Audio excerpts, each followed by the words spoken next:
जय जगन्नाथ पे तुम मो यूट्यूब चैनल लिपु क्लासेस को स्वागत। आज वीडियो पे देखिए कि आम पॉलिटिकल साइंस तो देखुले पे स्वाधीनता कौन से विषय मार्क्सवादी समालोचना और स्वाधीनतार धारणा।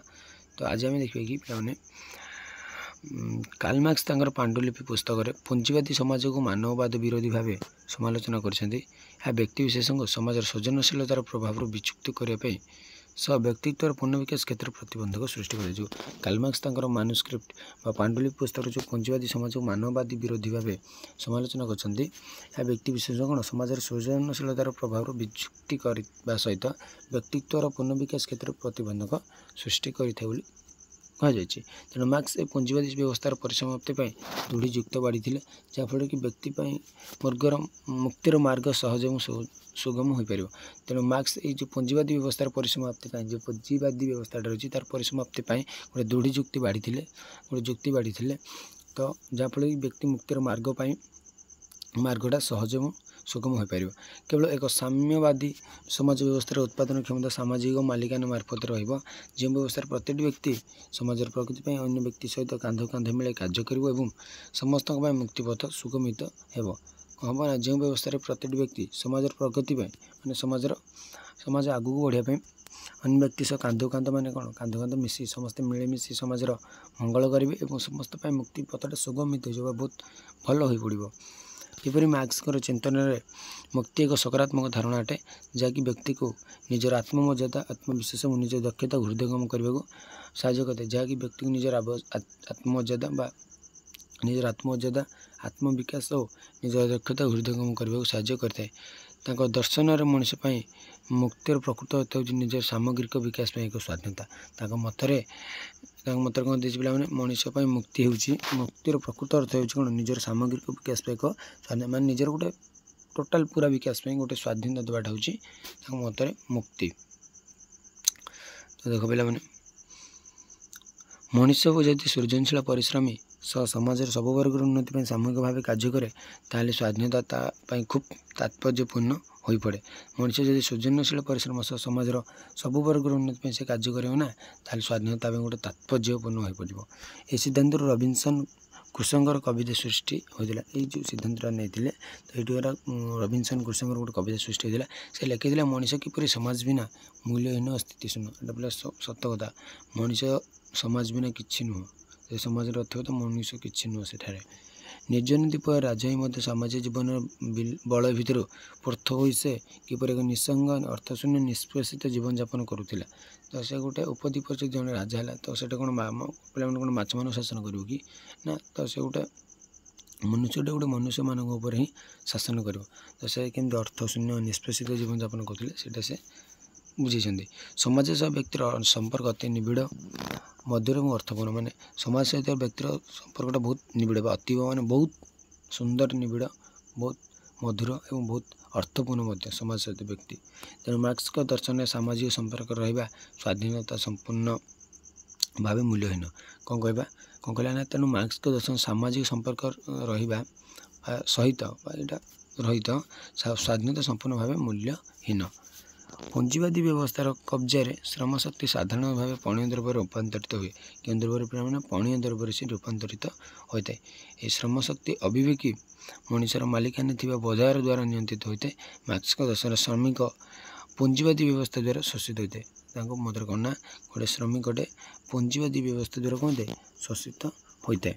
से परिश्रम उचित मूल्य वंचित होती श्रम शक्ति विच्युत होती श्रम संक्रांत विचारधारा क्षांत रुहति निज श्रमिक भाई मान दुख सुख सह सीमार सामिल हो पारती ना और परिशेष निजर प्रकृत स्वरूप को जानापी दिघरा हो पड़ती से दिघरा हो पड़ती। तेणु स्वाधीनता व्यक्तिर पूर्ण विकास अत्यंत अपरिहार्य से कौन कह स्वाधीनता गोटे मनुष्यर पूर्ण विकास अत्यंत अपरिहार्य और यार मूल्य केतक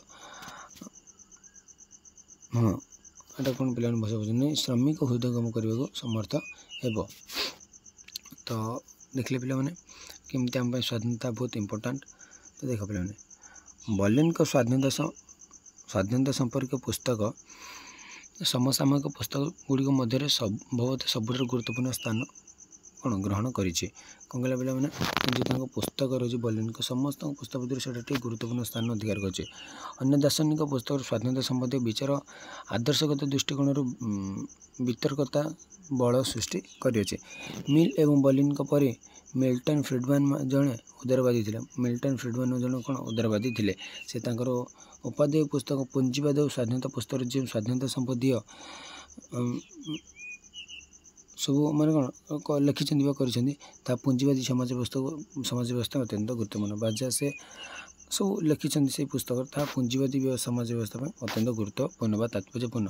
ଆଦାନ ପ୍ରଦାନର ସ୍ୱାଧୀନତାର ଗୁରୁତ୍ୱପୂର୍ଣ୍ଣ ଦିଗ ଅଟେ। ଆଦାନ ପ୍ରଦାନର ଯେଉଁ ସ୍ୱାଧୀନତା ରହିଛି ତାହାକୁ ସ୍ୱାଧୀନତାର ଗୋଟେ ଗୁରୁତ୍ୱପୂର୍ଣ୍ଣ ଅଙ୍ଗ ଅଟେ ବା ଗୁରୁତ୍ୱପୂର୍ଣ୍ଣ ଦିଗ ଅଟେ।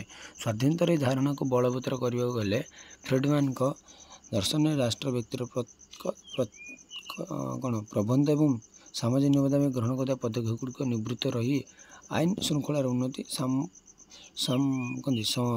ସମ୍ପତ୍ତିଗତ ଅଧିକାରର ସୁରକ୍ଷା ଏବଂ ବ୍ୟକ୍ତିର ସମ୍ପର୍କ ବୃଦ୍ଧି ପାଇଁ ଅତ୍ୟନ୍ତ ଯତ୍ନଶୀଳ ହେବା ଉଚିତ।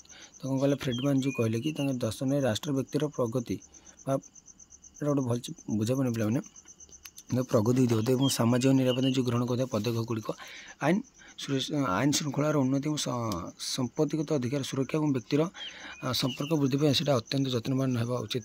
ତାଙ୍କ ମତରେ ବ୍ୟକ୍ତିବିଶେଷଙ୍କ ମଧ୍ୟରେ ଅବାଧ ଏବଂ ସ୍ୱେଚ୍ଛାକୃତ ଆଦାନ ପ୍ରଦାନ ପାଇଁ ସ୍ୱାଧୀନତା ଅପରିହାର୍ଯ୍ୟ ଅଟେ। ଏପରି କେବଳ ପୁଞ୍ଜିବାଦୀ ସମାଜରେ ମଧ୍ୟ ସ୍ୱାଧୀନତା ଲାଭ କରିବା ଅସମ୍ଭବ ନୁହେଁ। କ'ଣ କହିଲେ ନା ତାଙ୍କ ମତରେ ହେଉଛି ଅବାଧ ଏବଂ ସ୍ୱେଚ୍ଛାକୃତ ଆଦାନ ପ୍ରଦାନ ପାଇଁ ସ୍ୱାଧୀନତାଟା ଅପରିହାର୍ଯ୍ୟ ହେବା ଉଚିତ। ଏପରି କେବଳ ପୁଞ୍ଜିବାଦୀ ବ୍ୟବସ୍ଥାରେ ନୁହେଁ କିନ୍ତୁ ପୁଞ୍ଜିବାଦୀ କ'ଣ ସମାଜରେ ଏଇଟା ସ୍ୱାଧୀନତାଟାକୁ ଲାଭ କରିବା ଅସମ୍ଭବ ନୁହେଁ, ସେଇଟା ସମ୍ଭବ ହୋଇପାରିବ। ଅଧିକ ସ୍ୱାଧୀନତା ରାଜନୈତିକ ସ୍ୱାଧୀନତା ପାଇଁ ଉପଯୁକ୍ତ ପରିବେଶ ସୃଷ୍ଟି କରେ। ଅଧିକରୁ ଅଧିକ ସେଇଟା ସ୍ୱାଧୀନତା ରାଜନୈତିକ ସ୍ୱାଧୀନତାଟା ଉପଯୁକ୍ତ ପରିବେଶ ପାଇଁ ସୃଷ୍ଟି କରିଥାଏ। ଏଇଟା ପିଲାମାନେ କ'ଣ ଜଣାପଡ଼ୁନି କ'ଣ ଏଇଟା ଗୋଟେ ତାଙ୍କର ପୁସ୍ତକ A.G. ଏମ୍ସ୍କେନ୍ ଏମିତି କ'ଣ ଗୋଟେ ଦେଇଛି ଏଇଟା ତାଙ୍କର ପୁସ୍ତକ ଦ କନଷ୍ଟିଚ୍ୟୁସନ୍ ଅଫ୍ ଲିବର୍ଟିରେ ସ୍ୱାଧୀନତା ସମ୍ପର୍କରେ ରାଷ୍ଟ୍ରର ନକାରାତ୍ମକ ଭୂମିକା ଗୁରୁତ୍ୱ ପ୍ରଦାନ କରିଛନ୍ତି। ତାଙ୍କ ଦର୍ଶନରେ ଜଣେ ବ୍ୟକ୍ତି ଅନ୍ୟ ଜଣେ ବ୍ୟକ୍ତିର ସ୍ୱେଚ୍ଛାଚାରୀ ଇଚ୍ଛାକୁ ଶକ୍ତିରୁ ମୁକ୍ତ ରହିଲେ ସ୍ୱାଧୀନତା ଉପଭୋଗ କରିପାରିବ ବୋଲି ସେ କହିଛନ୍ତି। ମାନେ କ'ଣ ତାଙ୍କ ଦର୍ଶନରେ ଜଣେ ବ୍ୟକ୍ତି ଅନ୍ୟ ଜଣେ ବ୍ୟକ୍ତିର ସ୍ୱେଚ୍ଛାଚାରୀ ଇଚ୍ଛାକୁ ଶକ୍ତିରୁ ମୁକ୍ତ ରହିଲେ ସ୍ୱାଧୀନତା ଉପଭୋଗ କରିପାରିବ ବୋଲି ସେ କହିଛନ୍ତି। ହେଜ୍ ଏହାକୁ ବ୍ୟକ୍ତି ସ୍ୱାଧୀନତା ଭାବେ ପ୍ରକାଶ କରିବା ସଙ୍ଗେ ସଙ୍ଗେ ଅନ୍ୟ ସ୍ୱାଧୀନତାଠାରୁ ପୃଥକ ବୋଲି ଦର୍ଶାଇଛନ୍ତି। ସେ ମଧ୍ୟ ବ୍ୟକ୍ତିର ସ୍ୱାଧୀନତାକୁ ଅନ୍ୟ ସ୍ୱାଧୀନତା ଏପରିକି ରାଜନୈତିକ ସ୍ୱାଧୀନତାରୁ ଅଧିକ ମହତ୍ତ୍ୱପୂର୍ଣ୍ଣ ବୋଲି ସେ ଗ୍ରହଣ କରିଛନ୍ତି। କ'ଣ କହିଲେ ନା ହେଜ୍ ଏହାକୁ ଗୋଟେ ବ୍ୟକ୍ତି ସ୍ୱାଧୀନତା ଭାବେ ପ୍ରକାଶ କରିବା ଏଇଟା ଗୋଟେ ବ୍ୟକ୍ତିର ସ୍ୱାଧୀନତା ଭାବେ ସେଇଟା ଗୋଟେ ପ୍ରକାଶ କରିବା ସଙ୍ଗେ ସଙ୍ଗେ ଅନ୍ୟ ସ୍ୱାଧୀନତା ଠାରୁ ପୃଥକ ବୋଲି ସେ ଦର୍ଶାନ୍ତି କହୁଛନ୍ତି ଏଇଟା ଅନ୍ୟ ସ୍ୱାଧୀନତା ଠାରୁ ପୃଥକ ବା ଅଲଗା। ସେ ମଧ୍ୟ ବ୍ୟକ୍ତିର ସ୍ୱାଧୀନତାକୁ ଅନ୍ୟ ସ୍ୱାଧୀନତା ଏପରିକି ରାଜନୈତିକ ସ୍ୱାଧୀନତାରୁ ମଧ୍ୟ ମହତ୍ତ୍ୱପୂର୍ଣ୍ଣ କହୁଛନ୍ତି ବ୍ୟକ୍ତିର ସ୍ୱାଧୀନତା ହେଉଛି ସବୁଠାରୁ ମୁଖ୍ୟ ବା ମେନ୍। ସ୍ୱାଧୀନତାର ପ୍ରକୃତ ଅର୍ଥ ହେଉଛି ବନ୍ଧନରୁ ମୁକ୍ତି। ହେଜ୍ ସ୍ୱୀକୃତି କରିଛନ୍ତି ସ୍ୱାଧୀନତାର ପ୍ରକୃତ ଅର୍ଥ ହେଉଛି ବନ୍ଧନରୁ ମୁକ୍ତି। ସ୍ୱାଧୀନତା ନାମରେ ରାଷ୍ଟ୍ର ପର୍ଯ୍ୟାପ୍ତ ହସ୍ତକ୍ଷେପ ମୁକ୍ତ ଭାବରେ ଅର୍ଥକୁ ନର୍ଥ କରିବା ସହ ସ୍ୱାଧୀନତାକୁ ବିପନ୍ନ କରିବା। ସ୍ୱାଧୀନତା ନାମରେ ଯେଉଁ ରାଷ୍ଟ୍ର ପର୍ଯ୍ୟାପ୍ତ ହସ୍ତକ୍ଷେପ ମୁକ୍ତ ଭାବରେ ବା ମୁକ୍ତରେ ଅର୍ଥକୁ ନର୍ଥ କରିବା ସ୍ୱାଧୀନତାକୁ ବିପନ୍ନ ଜଗିବା। ପିଲାମାନେ ମାର୍କ୍ସଙ୍କ ଦର୍ଶନରେ ପ୍ରସ୍ତାବିତ ହୋଇଥିବା ଅନ୍ୟ ଗୋଟିଏ ଗୋଷ୍ଠୀର ଦାର୍ଶନିକ ମତରେ ଆଧୁନିକ ପୁଞ୍ଜିବାଦୀ ସମାଜରେ ବ୍ୟବହୃତ ସ୍ୱାଧୀନତା ସମାଜରେ ଶୂନ୍ୟତାର ବାତାବରଣ ସୃଷ୍ଟି କରିଥାଏ। କ'ଣ କହିଲେ ନା ପିଲା ସେ ଯେଉଁ ମାର୍କ୍ସଙ୍କ ଦର୍ଶନରେ ଯେଉଁ ପ୍ରସ୍ତାବିତ ଦଳର ହୋଇଥିବା ଅନ୍ୟ ଗୋଟିଏ ଗୋଷ୍ଠୀର ଦାର୍ଶନିକମାନଙ୍କର ମତରେ ଆଧୁନିକ ପୁଞ୍ଜିବାଦୀ ସମାଜରେ ବ୍ୟବହୃତ ସ୍ୱାଧୀନତା ସମାଜରେ ଶୂନ୍ୟତାର ବାତାବରଣ ସୃଷ୍ଟି ହୋଇଥାଏ। କ'ଣ ନା ଶୂନ୍ୟତାର ବାତାବରଣଟା ସୃଷ୍ଟି ହୋଇଥାଏ। ଏରିକ୍ ଫ୍ରମ୍ଙ୍କ ମତରେ ଆଧୁନିକ ସମାଜ ବ୍ୟବସ୍ଥାରେ ସୃଷ୍ଟି ହୋଇଥିବା ଶୂନ୍ୟ ଅବସ୍ଥା ସାମାଜିକ ସମ୍ପର୍କ ଏବଂ ସୃଜନଶୀଳ ଶକ୍ତି ବ୍ୟକ୍ତିବିଶେଷଙ୍କ ମଧ୍ୟରେ ବ୍ୟବଧାନ ଦ୍ୱାରା ସୃଷ୍ଟି ହୋଇଥାଏ। ମାନେ କ'ଣ ଯେତେବେଳେ ବ୍ୟକ୍ତିବିଶେଷଙ୍କ ମଧ୍ୟରେ ବ୍ୟବଧାନ ସୃଷ୍ଟି ହୋଇଥାଏ ନା ସେଥିରେ କ'ଣ ଶୂନ୍ୟ ଅବସ୍ଥା ସାମାଜିକ ସମ୍ପର୍କ ଏବଂ ସୃଜନଶୀଳତା ଶକ୍ତିଟା ସୃଷ୍ଟି ହୋଇଥାଏ। ଯେତେବେଳେ ବ୍ୟକ୍ତିବିଶେଷଙ୍କ ମଧ୍ୟରେ ବ୍ୟବଧାନଟା ସୃଷ୍ଟି ହୋଇଥାଏ ସେତେବେଳେ ଏଗୁଡ଼ିକ ମଧ୍ୟ ସୃଷ୍ଟି ହୋଇଥାଏ। ଏହି ବ୍ୟବଧାନ ବ୍ୟକ୍ତି ପାଇଁ ଶାରୀରିକ ଏବଂ ନୈତିକ ଶୂନ୍ୟତା ସୃଷ୍ଟି କରିବା ସହ ତା'ର ମାନସିକ ଶକ୍ତିର ବିକାଶ ଦିଗରେ ପ୍ରତିବନ୍ଧକ ରୂପେ ସେ ପ୍ରତୀତ ହୁଏ। ସମାଜରେ ନିଜକୁ ପ୍ରତିଷ୍ଠା କରିବା ହେଲେ ବ୍ୟକ୍ତିବିଶେଷଙ୍କୁ ନିଜର ସୃଜନଶୀଳ ଶକ୍ତି ଏବଂ ଗୋଷ୍ଠୀଗତ କାର୍ଯ୍ୟଧାରାକୁ ତ୍ୱରାନ୍ୱିତ କରିବା ଉଚିତ। ନିଜକୁ କ'ଣ ପ୍ରତିଷ୍ଠା କରିବା ହେଲେ ବ୍ୟକ୍ତିବିଶେଷଙ୍କୁ ନିଜର ସୃଜନଶୀଳ ଏବଂ ନିଜର କ'ଣ ଗୋଷ୍ଠୀଗତ କାର୍ଯ୍ୟଧାରାକୁ ତ୍ୱରାନ୍ୱିତ କରିବା ଆବଶ୍ୟକ। ହର୍ବର୍ଟ ମାଲଜ୍ୟୁଜ୍ ତାଙ୍କର ପୁସ୍ତକ ଗନ୍ଧି one dimensional man studies in the ideology of advanced industrial ସୋସାଇଟିରେ ସେ ପୁଞ୍ଜିବାଦୀ ସମାଜ ଅବସ୍ଥାର ନଗ୍ନ ପ୍ରକୃତିକୁ ସେ ଉନ୍ମୋଚନ କରିଛନ୍ତି। ତାଙ୍କ ବିଚାରଧାରାରେ ପୁଞ୍ଜିବାଦୀ ସମାଜ ବ୍ୟବସ୍ଥାରେ ବ୍ୟକ୍ତିବିଶେଷଙ୍କର ସୃଜନଶୀଳତା ଏବଂ ବହୁମୁଖୀ ପ୍ରତିଭାର ଅପମୃତ୍ୟୁ ପରିଲକ୍ଷିତ ହୁଏ। ମଣିଷ ନିଜର ଭୌତିକ ଆବଶ୍ୟକତାକୁ ଚରିତାର୍ଥ କରିବାକୁ ହେଲେ ନିଜକୁ ଜଣେ ଉପଭୋକ୍ତା ଭାବରେ ବା ବେଶରେ ସଜାଇବା ଆବଶ୍ୟକ। ସେ କହୁଛନ୍ତି ମଣିଷ ନିଜର ଭୌତିକ ଆବଶ୍ୟକତା ଯେତେବେଳେ ଚରିତାର୍ଥ କରିବାକୁ ହେଲେ ସେ ନିଜକୁ ଗୋଟେ ଉପଭୋକ୍ତା ଭାବରେ ସଜାଇବା ଆବଶ୍ୟକ ବୋଲି ମତ ପ୍ରଦାନ କରିଛନ୍ତି। ତ ପିଲାମାନେ ଆଜି ପାଇଁ କ୍ଲାସ୍ଟି ଏଇଠି ରଖିବା। ପରବର୍ତ୍ତୀ କ୍ଲାସ୍ରେ ଦେଖିବା କି ମାର୍କ୍ସଙ୍କ ସମ୍ପର୍କହୀନତା ବା ପୃଥକୀକରଣ ତତ୍ତ୍ୱ। ତ ରହୁଛି ଜୟ ଜଗନ୍ନାଥ।